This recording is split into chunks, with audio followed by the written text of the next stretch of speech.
Hi, everybody. This is Dawn Mitchell, and welcome to Dawn of Sports.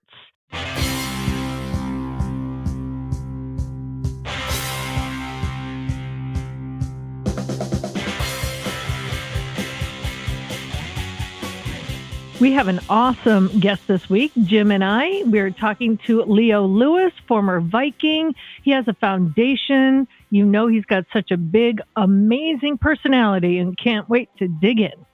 That's right. I've known Leo a long time. He's one of the first Vikings players I met when I moved to town to cover the Vikings back in 1990. We also, he's from Columbia, Missouri. We both went to the University of Missouri. We got a lot of connections. I also have some old stories I might tell that remind me about Leo. They're good ones, though. They're good ones. But yes, this is Dawn of Sports. We're coming to you from the Aquarius Home Services Studios. Best way to listen to this show or any show at talknorth.com. Please subscribe to your favorite podcast app. It's free. It's the easiest way to listen. And we're presented to you by Lexus Wayzata and Maplewood. Back to Dawn. Well, thank you, Jim. And Wayzata. Woohoo! I got it right. Yes. 2 in a row. Yes. It's a streak. Love it. Love it so much. Well, we want to welcome in Leo Lewis, who is not only a friend to both of us, but many of you who listen out there. Leo, welcome to Dawn of Sports. Thanks for joining us today. Hey, Don. How you doing, Jim? Thanks everybody for having me. You know, it's perfect timing, too, as we're in the in-between before the Vikings come back for training camp. And we saw little nibbles of what they did during OTAs and minicamp. How much do you dive in, or do you invest like maybe later when the preseason starts? How do you look from afar as a former player? That's interesting, Don. Right now, man, I'm really waiting until the season starts, the regular season starts. I'm not too into it. Now, if you can recall, and we'll probably delve into it a lot, I've played professional football for 13 years, 11 with the Vikings. And then, I went right into the front office with the Vikings for 13 years. Right. So I've seen plenty of football throughout my career. And, fortunately, I was able to get away from it for a while. But I just contend that football is football. It doesn't matter what the year is. But I do believe, like you do, there are a lot of personalities involved with this game, particularly with the Vikings. And they've become really good stories for us. Oh, great stories. Great stories. And I do love how after your playing days, you were the director of player development for the Vikings. So you know all what it's like to take these young players and kind of mold them into becoming professionals. And in your mind, how did you have to be molded into a professional when you started? Because if I recall, you went undrafted, right? How did you mold yourself? Oh, of course. And I had been on 3 teams before I even came to the Vikings. But, I think what was embedded in me really early, both of my parents were educators. And the only stats they wanted to see were those on the grade card. They wasn't worried about my, professional sporting career or my college sporting career, but they certainly were invested and would do anything to help me succeed. But, because I wasn't drafted, I had to think of a plan B. And certainly it didn't take me long to really understand that education was important, even as a career. And I embarked on that throughout my playing career. So I'm going to offer a memory. I came to town from Dallas to cover the Vikings in 1990. I think Leo was one of the first players I met. And I remember one of my first interviews with Jerry Burns. We were talking about the punt return situation. And there were other options. There were younger players that they could have put back at punt returner. And I just remember Jerry going on a classic rant. He's going, people talk about the punt return. I don't care about the return. I want them to catch the damn ball. Leo Lewis catches the damn ball.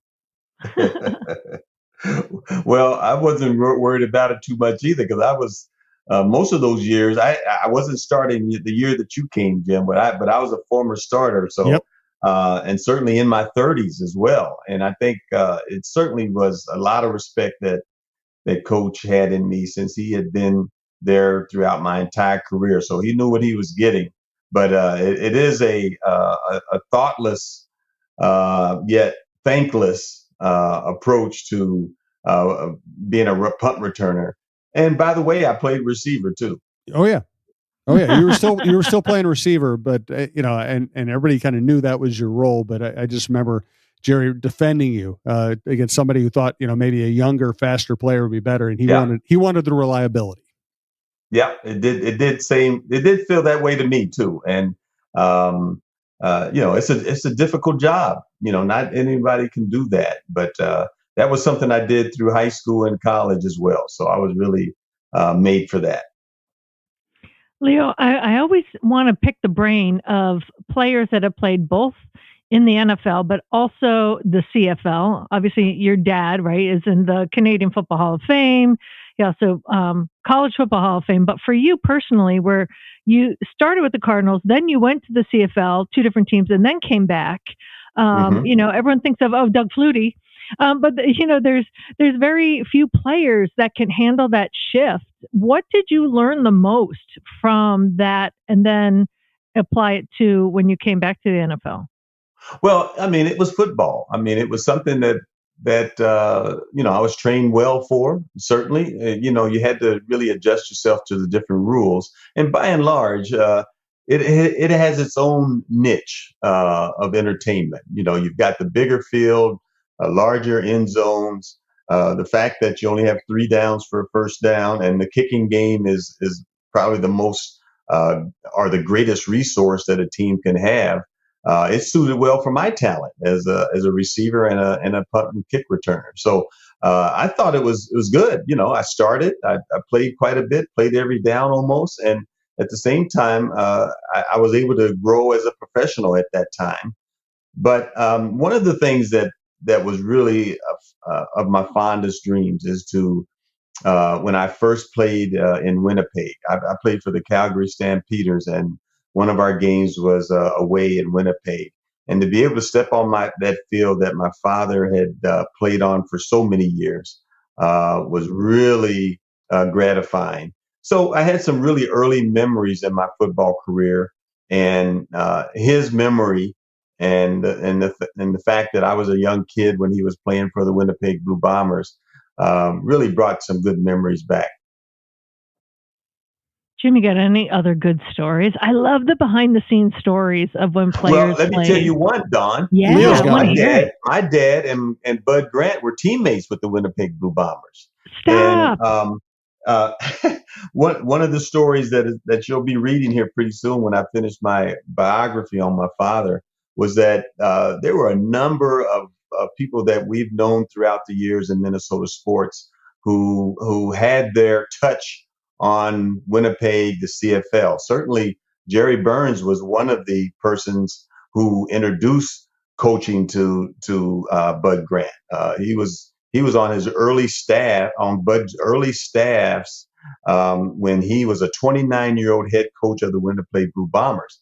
And what came out of that experience was, certainly going from playing, which he was an all CFL player. I'm talking about Bud Grant, to coaching in the midst of 6 months, and became the head coach. But also playing with him was Johnny Michaels, who, if you remember, was a longtime assistant coach as well as Jerry Burns for Bud Grant. You had Frank Gilliam, who was a teammate of my dad at Winnipeg, who was the vice president of player personnel for the Vikings for a long time. And you had a number of individuals who, over the years, when Bud was a head coach for the Winnipeg Blue Bombers, who would come through as Bombers and then also settle in the Twin Cities. One person that you may not know much about, Mike Wright, who was a Golden Gopher lineman. He played for Bud as well, and then came back and became a corporate executive with some companies in town and became an attorney. He just flat out quit because he wanted to get in corporate America as well. So Monty Kiffin, who was a former Viking, but then also played with my father and played for Bud Grant, would come back and become a Vikings coach while I was playing there. And, he's best known well to coach with his son at several colleges as well. And he just passed away last year. So there are stories that I could tell you, but certainly I'm going to say, hey, you'll read it in the book when I get it finished. I love it. Well, you mentioned three names that really jumped out at me. Because again, when I came to town, and things were a little different back in the day too. There weren't Yes, many. of There course. weren't many media people around. The media people who they had some trust with, who they saw every day. You kind of walk around the offices. You could walk. I would just go up to Mike Lynn's office and ask Roz if he had a minute. And you usually hear my voice say, Yeah. "Send him in," and then you could go. You go talk to Jerry Burns. I spent a lot of time in Frank Reichow and Jerry Reichow and Frank Gilliam's offices. And John Michaels is one of the coaches who really was incredible, and Kiffin was too. Kiffin, those people taught me a lot about football just out of the goodness of their hearts. Just because I was willing to sit there and talk to them and listen, they taught me so much. John Michaels was a great offensive line coach and a great person. Frank Gilliam was beloved in that organization for all the right reasons. And Monty Kiffin is one of the great defensive coaches of all time. And they were all just tremendous people. Well, let me ask you this, Leo. You deal with all of these people and you have so many stories. I know you're writing this book. What was the impetus to finally write something down about your dad? And I would say, I thought it would be so hard to hold on to all of these stories that you would have had like a whole series out by now. Well, I tell you what, fortunately, my dad grew up in St. Paul, so I've had family here all along. But lo and behold, I get to play for the Minnesota Vikings, my dad's favorite NFL team, but also a team that he never had a chance to play with because, he had such a relationship with Bud Grant. So that kind of tied it in. But I just think that my dad's story needed to be told. He grew up in St. Paul and was a all-city player out of St. Paul, went to a black school, Lincoln University in Jefferson City, Missouri, and was connected with so many people that we know today. Don Hudson, who was a coach at McAllister, high school coach in Minneapolis, but one of the first black coaches at McAllister College, also was a teammate of my dad at Lincoln University. Dwight Reed, who was a mentor of my dad in St. Paul, who was also on 2 national championships at the University of Minnesota, and played with Bud Wilkinson at Minnesota. He was my dad's head coach at Lincoln University. And so we've got so many stories. Another person, Bill McMore, who played at the University of Minnesota, one of the first black players, who also played with Bud Grant at Minnesota, was a championship boxer. He also coached my dad at Lincoln University along with Dwight Reed. So it goes on and on. The one thing that I have found out, though, in researching my dad, was that he met my mother at Lincoln University. But you know who else was there? The great tennis player, Wimbledon star, Althea Gibson. Oh, wow. Really? She just happened to be an instructor there for a couple of years, was an instructor with Bill McMore. They were both in the physical education department. But she, at that particular time, her tennis career wasn't doing well.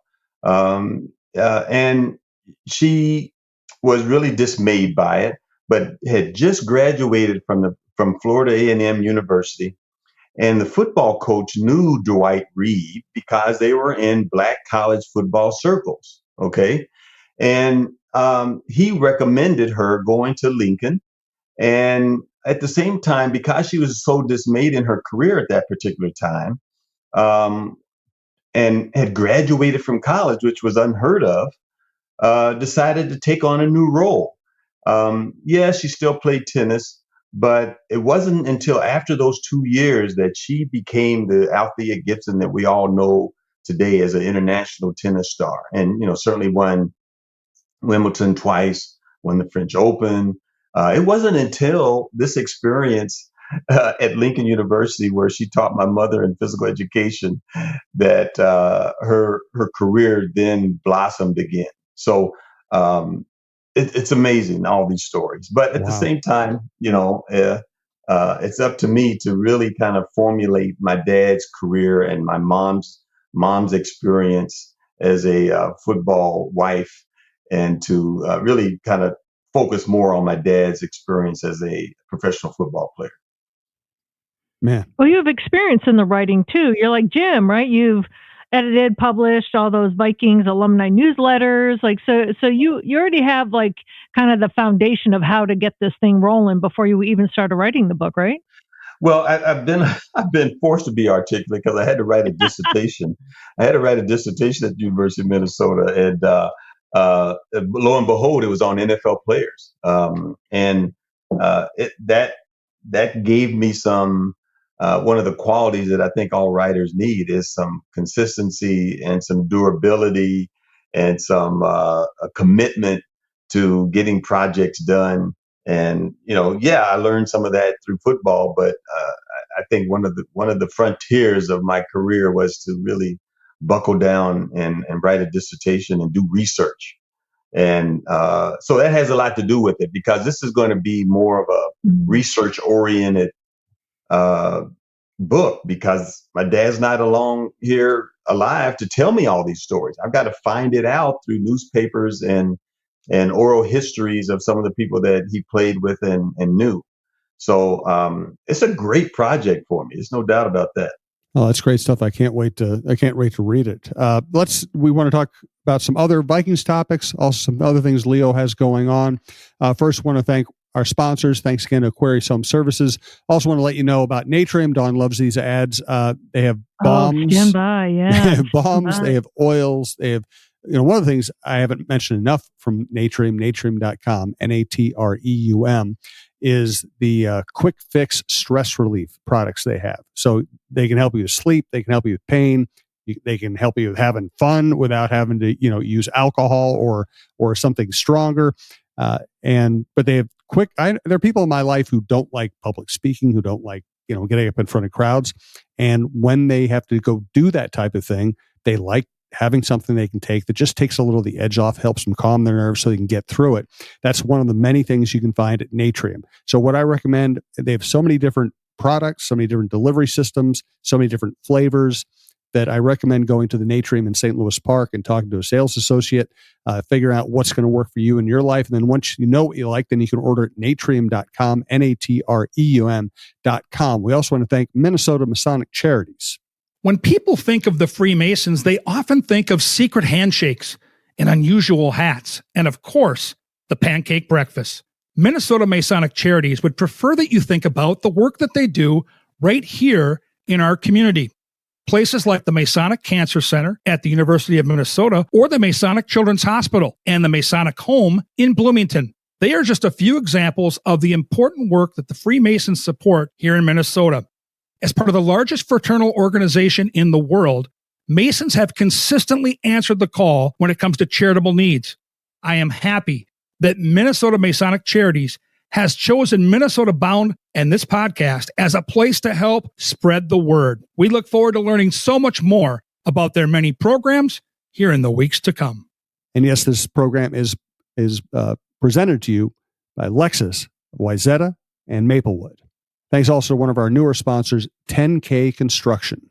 Randy Shaver here. I'm bringing back Shaver's Prep Football Podcast beginning the end of July. Every week, we'll dive into the best of Minnesota high school football, and I'm proud to say we're now powered by 10K Construction, Minnesota's go-to guys for roofing, siding, decks, windows, and everything in between. After severe weather hits, they'll even come out and give you a free, honest inspection to make sure your home is in good shape. Schedule your free honest inspection today at 10kconstruction.com or call 763-200-6064 for more information. That's 763-200-6064. The land of 10K Construction. And Leo, let's start off the second half of the show. We are of the age where we are losing people we care about. It's inevitable. And the latest great Viking to pass away was Jim Marshall. Do you have any good Jim Marshall stories or memories? Well, I tell you what, the way Jim and I bonded initially was because he played against my dad in Canada. Wow. He played 1 year It was during a fulcrum in his career as well. He left Ohio State early, went to Canada to play a year before he came back to play for Cleveland, I believe it was. And then, certainly he was a Vikings mainstay. But he's the one that, got, set me aside and told me about his experiences playing against my father in Calgary for the 1 year that he was there, or the stint that he was there. I don't think he completed the entire year. But it got him started into professional football, obviously.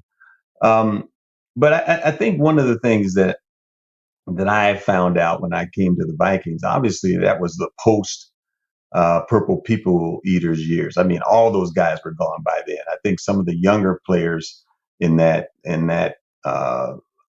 period of time that came out of there were Ahmad Rashad, Tommy Kramer, Mark Mullaney, Ricky Young. Those guys were mainstays. They came out of the Purple People Eaters years. But certainly he was a legend, even at that particular time. And he was kind of the epitome of the coaching at the time as well, where, Bud wanted to make sure that he could find someone consistent. And this was at every position. And I think he also looked at Jim as a leader of men, of the rest of the team. So that was kind of the old style of football as well. Yeah, you had head coach and you maybe had 2 or 3 other coaches on the team, but you also had a player-led team and focus as well. And I think Jim epitomized that. Do we work like that in today's game? No, not at all. And I think that's why Jim's memory is going to be legendary, because it was a time when players didn't make a lot of money and played for the love of the game and played through thick and thin as much as they could at that particular time. And he certainly, was the test of time, because he played almost into his 40s, I think it was. The only shame is I wish he didn't. I wish he made it into the Hall of Fame beforehand. Wish he had a chance to see that, and we all had a chance to celebrate him on that level, because we know he had those numbers. I he should agree. be in there. Yes, and everyone talks about it. Is he not the top player that has not made it to the Hall of Fame? I think he's one of the most celebrated players that hasn't made it to the Hall of Fame. Definitely. Of course. Well, one thing I also wanted to ask you, in terms of, we know being a receiver, you probably also keep your eyes on some quarterbacks, and, watching the round robin this season of, oh my goodness, is Aaron Rodgers going to come here? We know he's not. Yeah. We know it's JJ McCarthy. We haven't had a chance to see this kid a lot, but just how a team hits the reset button, and what is it in the locker room like when a team now has, okay, here's our new fresh young quarterback that has a strong arm. Jim and I have noticed he can let it rip. Justin Jefferson was saying he's accurate, and yes, he throws a hard ball. Just in the locker room, just how excited maybe a team can rally behind someone like that. Well, it's just like being at a new stadium or a new locker room or a new place where you can practice. Everybody likes the new shiny toy, and I think it's not going to be difficult for this group to rally behind this young quarterback. I think McCarthy's got a lot of expectation behind him, but he wants to play well too. I think he's got enough motivation to say, hey, I want to be one of the best. So I don't think there's going to be a lack of that. I think one of the things that the Vikings have right now that they haven't had in the past is a support system around the quarterback, whether you can point that to an offensive line or a better running game or a defense that shortens the field for the offense. I think they've equipped this team with much better support personnel, and McCarthy hopefully not going to be asked to go 80 yards or 75 yards for a touchdown or for a score every time he has to support this offense and go forward. So I'm hoping that the defense plays much better and that the offensive line can block much better as well. Yeah, the offensive line, they're finally over the past couple of years have been putting their money where their mouth is in terms of, yes, we are going to bolster it, which for an offense of any level, they're like, yes, let's get the trenches tougher. So that's good to see, right? Well, of course. I mean, yes, they're good pass defenders, but we've always relied on. Uh, well, let me say this. I think the best teams have relied on a great running game. It doesn't necessarily mean you have to run the ball a lot, but the running game complements their success. Let's put it that way. Opens up the field. You're right. Yes. Absolutely. Mm-hmm. Hey, Leo, tell us what's going on with your foundation and your golf tournament. Okay, yeah, I will. You're invited, by the way. I appreciate that. Nice. I'll be there. Yeah, Don, you are too. I tell you what, I think my story is going to be this whole notion of parallel tracks. I try to coin it as parallel tracks, where I was kind of forced to, find an alternative career. And lo and behold, I did. Both my parents were educators. I felt that sports science was an endeavor that I liked. And I ended up getting graduate degrees in that area and liked research. It just so happens that I focused on NFL players, which invariably helped me because I ended up going into the front office and becoming a professional in that area of wellness and player development.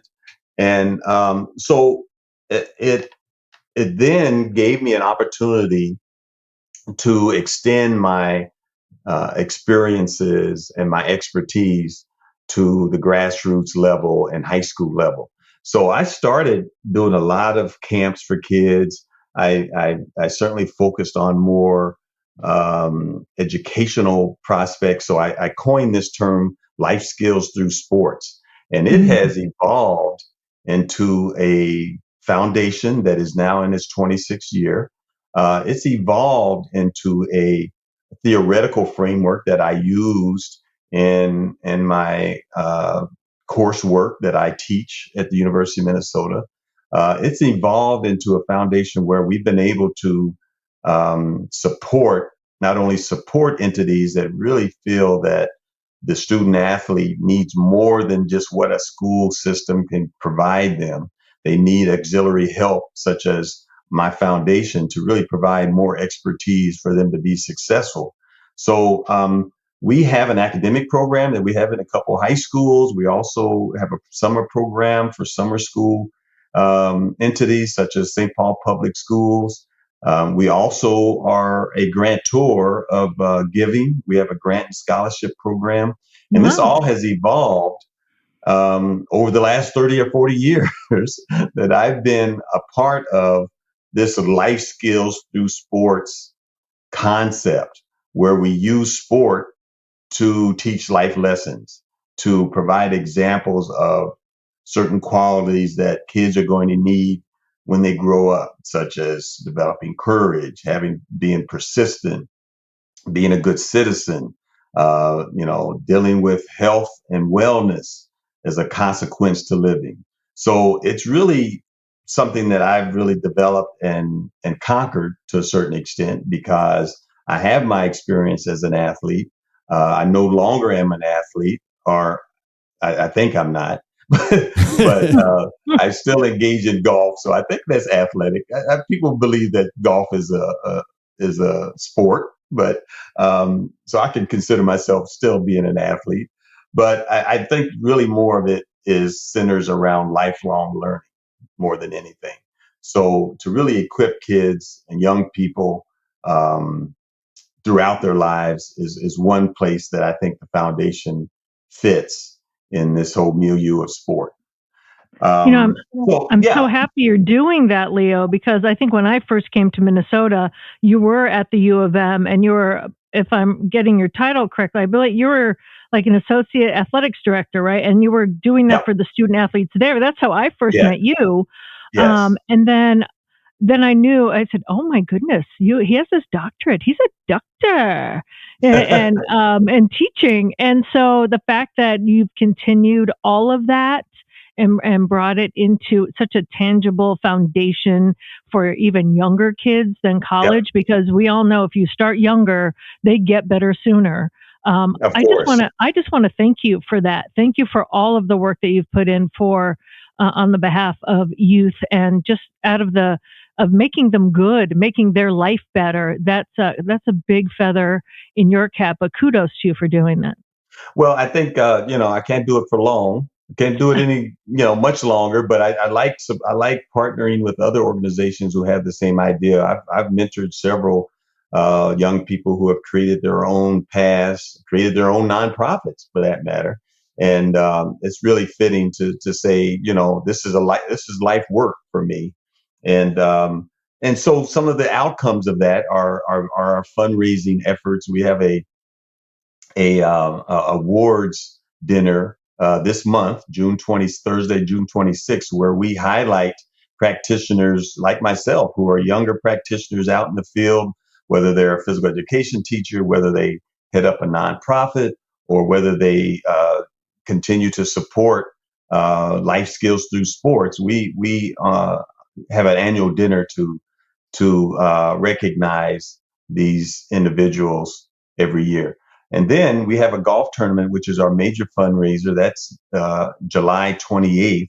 And it's a celebrity tournament. People who are well known, who are partners and friends of mine, they come and help me raise money. And we have both of those events at Minnesota Valley Country Club this year. And it's been a mainstay for us. And they've been really welcoming to provide a great experience on those 2 days. So it continues. And then lastly, during the season, we have these watch parties where we highlight our programs and we work and we meet with Vikings fans at some of these VFWs, our American Legions, or our bars throughout the country, and have Vikings watch parties. And that those are also touch points where we do some fundraising. Well, Leo, as we know, you go to Minnesota and they never let you go. That's right. So I am so grateful for you. Thank you for talking with us. And when can we expect this book? I can't wait to read this. Well, I'm kind of reviewing the first draft, to tell you the truth. I've gotten most of it written, but I think the editing and the processing and the fitting of sequences in the book need to occur.